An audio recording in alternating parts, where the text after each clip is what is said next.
Hello everyone, my name is Dhananjay Silva, and in this video we're going to do a CFD analysis of porous media. The porous media in question is a growth media that is with plants, and you can see in a shoebox here, and we are using this as a plant air filter. The dimensions are given, so let's go ahead and model this in the CAD program. And we're going to go ahead and use Inventor to do this, so we can use Autodesk Inventor. And I'm going to go ahead and open it up, and then we can go ahead and start designing this.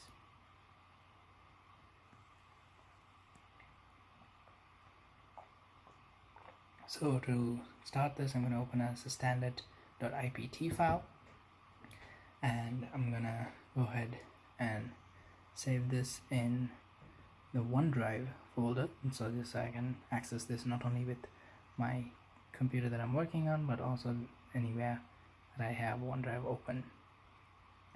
So I'm going to name this the air filter tray. So this will be the base, which will be the IPT, and I'm going to go ahead and open an assembly file that I can place this IPT into. So basically an assembly file can hold multiple parts, so this is just the assembly file first. I'm going to save this also in my OneDrive. I'm going to make a folder and name it plant air filter, and I'm going to place this in this folder. And now I can place the air filter tray into the plant air filter. So let's go ahead and build the air filter tray. So the air filter tray that I'm talking about is the base, and the dimensions there are 14 inches by 8. So I'm going to type in 8 by 14, and then I can go ahead, hit the home button to see the full area, and I'm going to extrude this up by 4.5 inches. I'm moving a little fast here because this is sped up by 1.5 speed. So if you need to look at anything, feel free to pause and then go back. So instead of 4.5, I'm actually going to make it 4.25 because I want to make a 1/4 inch lid for the top. So now I'm going to go ahead and shell this. So by shelling, it's basically removing the inside portion of this box, and I'm going to make it a 0.1 inch thickness. So this kind of gives the shape of the shoebox. And now I'm going to go ahead and add the cutout for the fan hole. I'm looking for the center point of this. So there's two ways to do it. You could try to find this green dot and then work your way down to find the center line. You can always also use dimensions to make this. So as you can see, I'm clicking dimensions here, and since this was 8 inches wide, that is right there in the middle as 4 inches.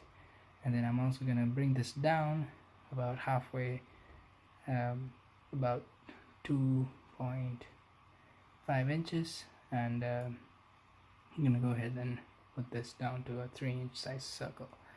Now to make the cutout, I just simply hit cut with the extrude feature, and then now you can see that is the base tray pretty well done.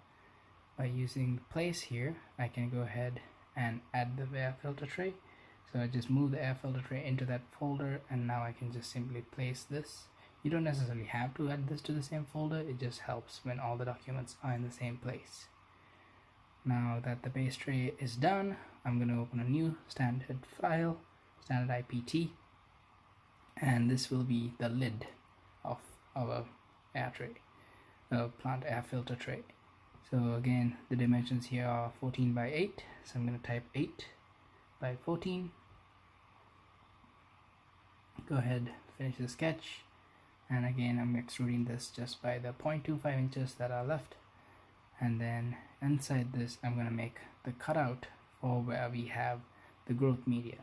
So starting with a simple rectangle, you can see it is 3.5 inches by 1 inches inside, so the internal area is 4.5 by 6. So you could make this 4.5 by 6 and center it, but I could also just type in 3.5 inches from the long dimension.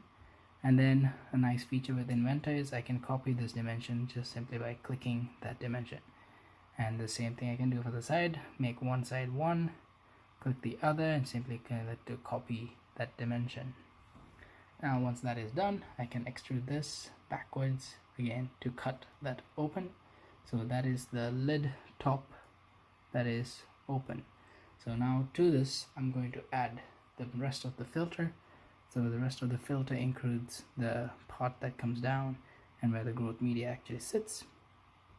So to do this, I'm going to draw a rectangle, and I'm going to add a 0.1 inch wall again, just like the thickness of the plastic. And you can see what I'm doing is simply measuring the dimension there and then selecting it as the same value as before. So this makes it a 0.1 inch wall. I'm going to extrude this out, or in this case down, so that's the thickness that we're talking for, and that is about 2 inches. Now we can have the sides done. So the sides are blocked so that the airflow can't flow through there. We're really needing to add just the base opening. So here I initially wanted to do a rectangle and then cut out the inside area, but then I realized we don't need to block the whole area. All we really need to do is there are 2 metal strips that are run across that hold the mesh in. So what we can do is get rid of this rectangle and simply add the 2 metal strips. The metal strips are about 1/4 inch wide, so I'm gonna get this to line up with the edge here, and then tab and type 0.25, and then over here I'm gonna add a second strip 0.25, and the distance in between doesn't really matter because we can go ahead and fix that.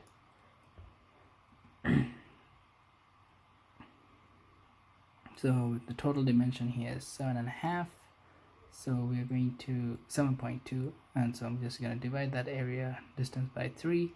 But what I didn't realize here is that this is not the correct calculation, because you can see this distance is much shorter than the rest. So I need to edit this back. So I'm kind of showing a couple ways to do it, which correct way would have been to try to match the dimension from the top to the bottom, which I will do here in a little bit. So I'm gonna go ahead and change this to 6.8,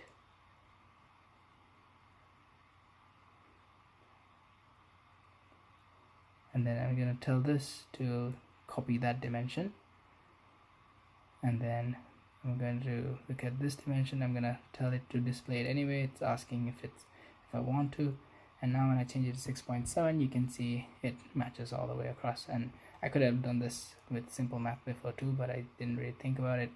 It's just 7.2 minus 0.5 and then divide by 3. So I'm going to extrude this as 0.1 inches, so again thickness of the plastic pretty much, and you can see that is the base of our air filter lid completed. So now we have this opening which we can fill it with our growth media, and we're going to go ahead and save this as the air filter lid. And now we can also go ahead and place this into our assembly file. So go ahead and open this and then place it in there, and now I'm going to go ahead and constrain it so that it lines up with the front of this. Make sure to constrain it in the right direction. If you don't get it right, don't worry, you can always edit it simply by clicking the shape. And now that I've got all 3 sides constrained, you can see that is the top of the lid, and if you look at this side by side, that's the shoebox that we are building. So that's the white lid and the base done. Now the next portion of this is to go ahead and fill the insides. So for Fusion to work well, CFD to work well, it needs to know all the volumes. So I'm going to go ahead and build the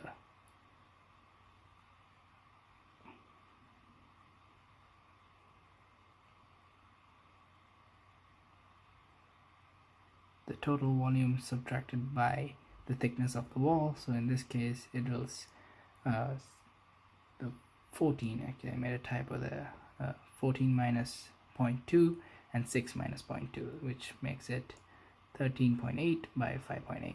And I'm going to extrude this the distance upwards, which it's actually not 4.4.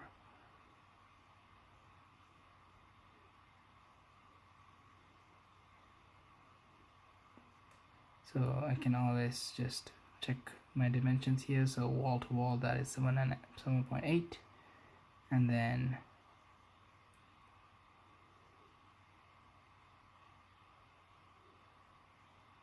Yeah, actually, yeah, that should be 7.8. And then the height here, I need to measure it real quickly. So that is 13.8, correct. You can see this is 4.15, so that is the 4.25 minus 0.1. So I gotta go back and just simply edit this extrude by down to 4.15. So this is the amount of air inside. Now I need to go ahead and cut where the tray is going to sit in there. So I'm basically modeling the outside, and again, to do this, all I need to know is the dimension from this point, from the outside to this. So that is 0.9 inches. So I can click this, type 0.9, let's copy that dimension. I can go back in here and measure this dimension. What I'm realizing is, what I didn't realize is that I forgot to subtract the dimension of the wall. So I will fix that later in this video. So we're gonna go ahead and complete all these dimensions, and then I'm gonna extrude this, the depth that we have. So I'm measuring here, it's again 2.2 inches. So I need to cut this into this block at 2 inches, and that's like that. That just the air inside the tray. So I'm gonna simply label this as air inside, air in tray, and then that is that portion done. Now to place this into the assembly file, I want to move this a little bit out of the way. So what I'm going to do is, well, first I need to place this air file here, the air inside the tray, and now we're going to go ahead and color this as a little clear blue, just so we can see the difference between air and the plastic.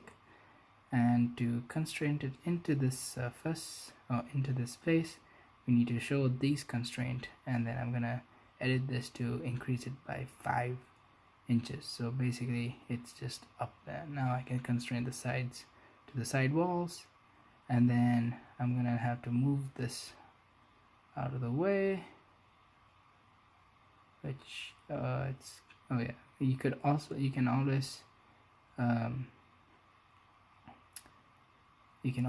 make the side make the base constraint to the origin, and then it would stop moving everything together. But also you can, what I did here was just move it out of the way, and then that way I can touch the bottom of the box and then also the base of the air. And now that it's centered, we can fill this up. But now this is where I realized that I needed to cut 1.1 millimeters. So I can always make the edit there. I'm really looking to figure out why this is overlapping, and once I figured that out, I can simply go back and fix that. So I'm looking in here, you can see that says 0.8, and what I did was the air was 0.9. So I'm going to go back into the air here, double click on the sketch, and then change this to 0.8. And as soon as I do it on one side, since I told the dimension to copy that, you can see that fixed it immediately. Now I also need to do it for these two sides.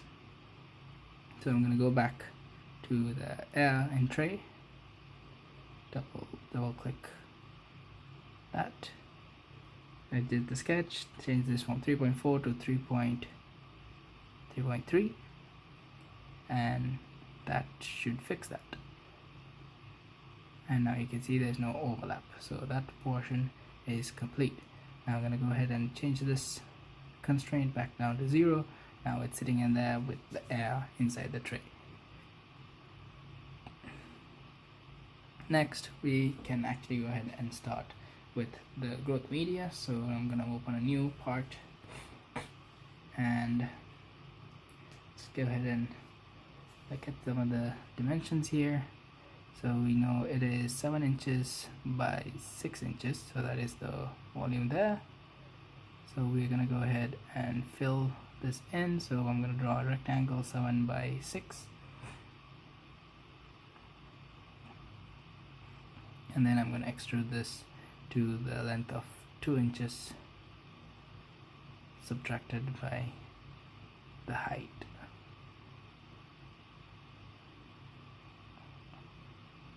Actually, that we don't want to make the whole thing at once, so I'm just gonna go ahead and make the base first. So you can change this height based on the amount of growth media you have. In this case, I just did the inch for the air, and then I'm gonna start a new sketch for the base and then fill it up with the rest of the growth media. So I'm just simply copying this rectangle and extruding this down. Only thing you need to realize here is instead of joining it, it's now building it as a new body, so it has it as two different components. And the reason for this I will show later. So basically the top part is 1 inch of air and the base is 1.5 inches of growth media. So now I'm gonna drop this into this program, into this area, and then I'm gonna constrain the sides here. Same here. Now I can't reach the bottom of this, so I just simply moved it out of the way by changing my constraint, and then I'm constraining this to the base, and now I can go back and fix this constraint by simply changing that back to 0, and now that is set in. So here I'm going to change this appearance also to clear blue, just so we can look at it, look through it, and then see what the air and the growth media would look like. So now that is done, we can save this, and then we should be able to take this over to the CFD model. So this is the air and the growth media completed, so you can look at this side by side, and now we can go ahead and close out of Inventor and then open this up with Fusion CFD or Autodesk CFD. So again, we have the box pretty well done. So now we need to open up this program. So I'm gonna go back to my OneDrive folder, plant air filter, and I'm just gonna open up the IAM file, so the assembly file, and I'm gonna name this as plant air filter CFD.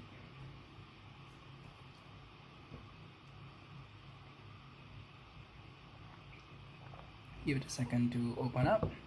So here, if your design is more complicated, you might have overlaps or edges that might need to be merged. So in this case, since this is a small enough object, I don't have to worry too much about it. I'm going to simply close it out. So this I'm going to make as the current front view, and then change this as a current view as home, so that way every time it moves around I can come back to the original dimension. And now you can see all those individual components that have different volumes. So to see inside, if I click, it highlights as red because it thinks I want to set it as a component. So I'm going to identify these as the plastic here. So it's ABS polycarbonate plastic solid, and you can see as soon as I assign that material, it goes out of the unassigned into the ABS polycarbonate. And then the air, I'm going to assign it as simply as air, and I'm going to go ahead and hide these so I can see the air inside, and you can see that is highlighted in the blue. I'm going to hide this, and now you can see we have the growth media, the air on the top, and the air on the bottom, where there was a little bit of remaining space. So this volume 6, 7, and 8 will be air. So we're going to go ahead and highlight all the air portions. So that's all of that. Change this as air, and you can see it simply got added to the air, and that's the polycarbonate. So this area in the middle, we're going to change this. Instead of air, we're going to click edit, and we are going into the material editor, and we want to show what this would look like as the growth media. So Fusion CFD does not have growth media as one of these materials, so we have to make it in our simulation. So after looking at couple information online, I found that we can mimic the soil growth media as a resistance. So I tried this as a K value, and then I also tried this as a permeability, and as a permeability I think I found this to work best. So the way it works is the growth media here that I'm showing, air can move in all three directions, meaning it can move down, left, or it can move in the third dimension, front and back. So in this through flow K, normal direction K, and one direction K, I have it set up as 7 to the negative 10 to the negative 5 centimeters square of coefficient of permeability. And I found this information online from a research paper that I will add to this description.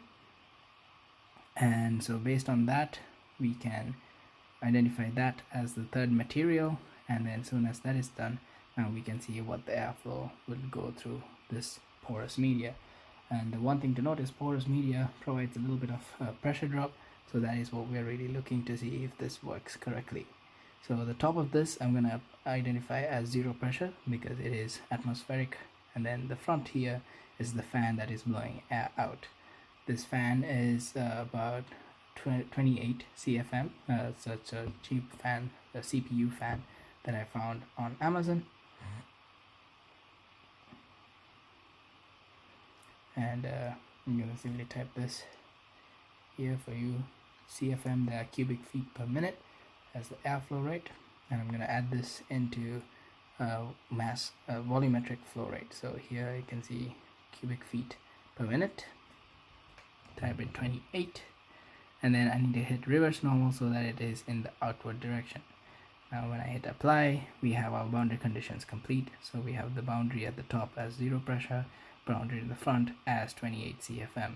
Now when I go ahead and hit solve, I can make sure to ask for it to display turbulent kinetic energy, the total pressure, and then also some of the other values that are already being displayed. The physics and adaptations I don't have to change much, and solution control I don't have to change much either. Now when I go ahead and ask for it to solve, it makes an own mesh, so it really makes it to where it's very user friendly and I don't have to mess with it. Once in a while it can get snug up here if it has any issues, so I got really lucky where this worked the first time I tried it. There have been times where it usually gets stuck. So you can see all the plots that this generates, the convergence plots. So in this case you can switch through them. This is somewhat different from the ANSYS residual plots that it comes out. In this case you can look at the residual in, residual out, and so on and so forth. They have a little bit of different values, and if I go in the tables you could actually see the numbers and how they change. In this case I just added a plane, and you can see how the airflow varies in this setup. So as you can see, the highest airflow is right there in the front, the highest velocity. This is the velocity magnitude of mean centimeters per second, and you can see how the air actually comes through there, splitting from the base of that filter tray. You can change this into cubic feet, change this into feet per minute, and you can see the units there. At right before the fan it can go up to 700 feet per minute, but we can add more planes here. In this case I'm trying to add traces just so that I can try to figure out where each of the air particles, or in this case we are basically adding seeds and trying to see how the seed would flow through this design. So I'm going to select the front of this circle and add a circular pattern, and as soon as I do so you can see where all the air particles came to that point from the back of this. And if this if the porous media was not there, you would mostly see that air would come from the front more and less from the back, and in this case you can see it's mostly balanced to where it tries to pull air from the back as well as the front. And we can also look at, we can change planes, we can hide the traces clicking this. We can also calculate stuff on CFD simply by clicking this bulk edit, and then here I'm asking for it to show just cubic feet per minute, and since I'm looking at this in the horizontal way, it doesn't really give me a value because it cancels each other out. So when I turn this change it from vertical to horizontal, and now if I click bulk results, you can see it is asking for 28.019 cubic feet per minute, which is what we need for this fan. So you can add more and edit things around, and you will be able to see different values in different points of this simulation. You can move the plots around just so you can get an idea of what it would look like. And you can do the same for turbulent kinetic energy, figure out where it's most turbulent in this system. And then you can also look at static pressure in various units. And then what we really want to see is the total pressure. So in CFD, it goes from 0 to atmospheric pressure. So I'm going to go ahead and change this to 101,320. Actually change that to 18, so you can see how the pressure drops from the top of the growth media down to the base, and the highest pressure there is the atmospheric, so that is the 101,325 atmospheric pressure. And then you can see what the fan is doing there is kind of pulling a vacuum, in this case pulling a negative pressure, and negative compared to the atmosphere, so that's why it is highlighted in blue. And as I move this around, you can see, since the porous media is simply a resistance to the airflow, it is balanced to where it is red at the top and then slowly turns to blue as it reaches its way to the base.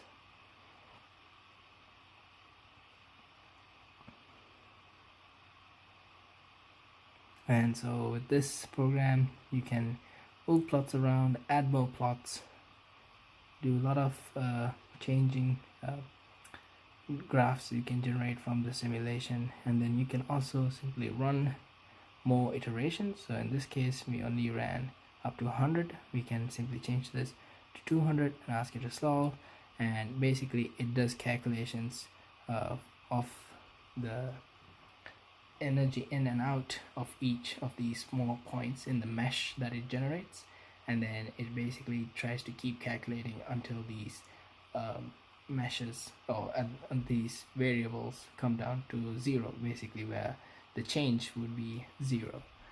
In this case, it is still doing a couple calculations. Since this is a small simulation, it doesn't really require a lot of computer power, but say you have a really big simulation that you're trying to do, which would require a lot of computation power. It depends how much you want to really spend on this. So you can see here with the graphic the fan hole, and you can see how the air flows down through the growth media and circulates around the inside of the box, and most of it comes out to the front.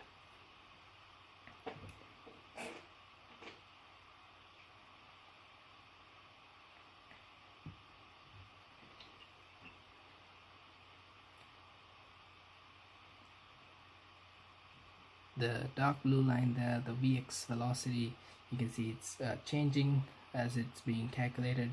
So it depends on the initial conditions, depends on if there's a variable that wasn't calculated correctly before. So there's things that can affect variables and displays. So as it calculates more and more, it realizes where it can simulate the best. So in this case, it's just calculating away, and you can move plots around to see how the airflow is changing. You can add more plots, you can add them in different directions. There's all kinds of things you can do for the display. One thing to note with this though is while it's calculating, while I'm doing this, it can only display a certain number of results. So in this case, it can't display total pressure. It can display the velocity, magnitude, but not total pressure. So I can move this up and down, and the program is still calculating in the background. There's the 300 calculations, 200 after the first 100 calculations done, and we can keep going, or you can keep adding stuff. So I'm going to go back to solve, and I'm gonna change this to see 500. Here you can see for a short minute where the mesh is, so it generated its own mesh. So in this case, since this video is sped up to 1.5 times its speed, you can see the iterations are going through very quickly. Depending on how complicated the design is, it could potentially take longer times. In this simulation, since this is pretty simple simulation, it doesn't take too long to do all the calculations. So again, here showing the traces, showing the planes, and all the different things that we can do.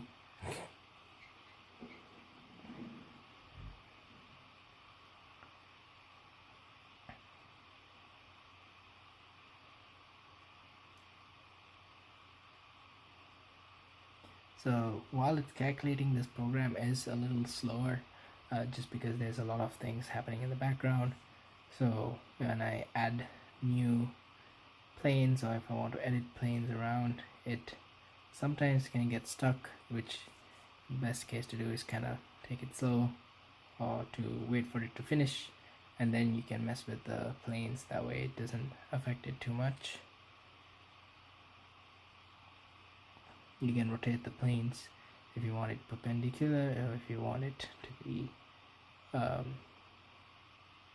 flat or at an angle. It's up to you.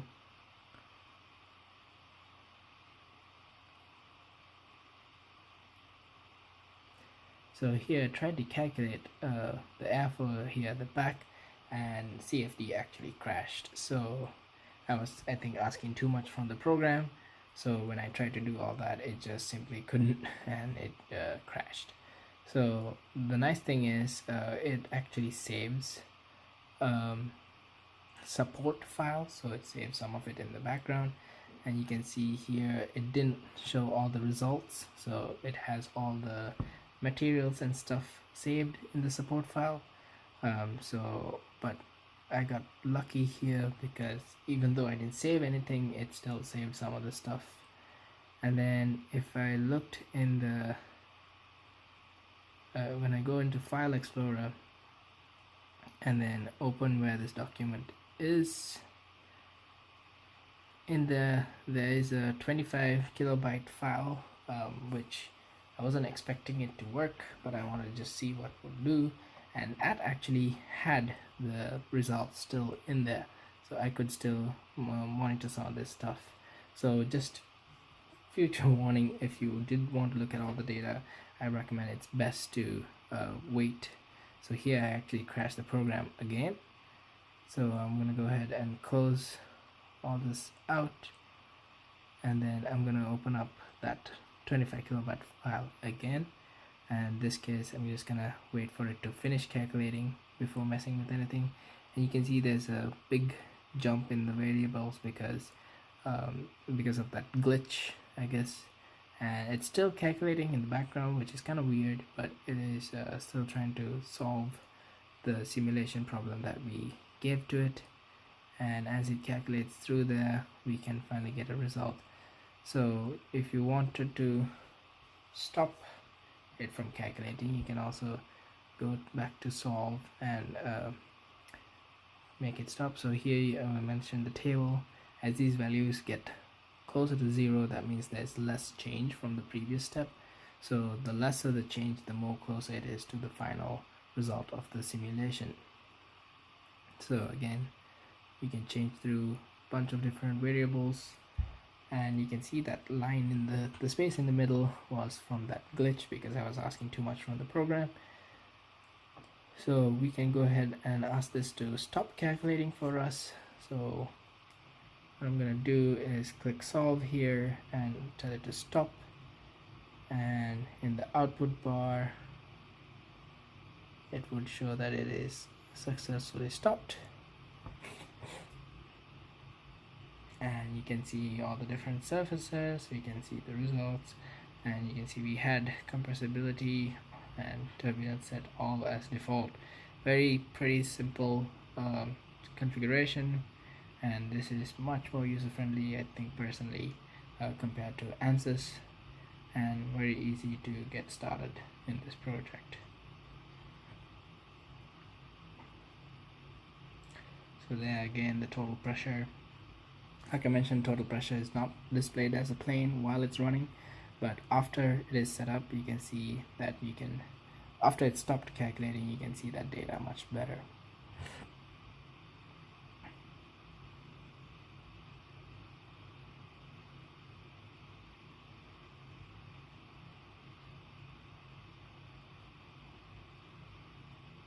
So hope this video was helpful, and you can make your own simulation CFD or with Inventor, and then make CFD files. But again, thank you for watching, and special thanks to my advisor and also my classmates and advisors and my classmates who helped me with this project. And again, thank you for watching this video.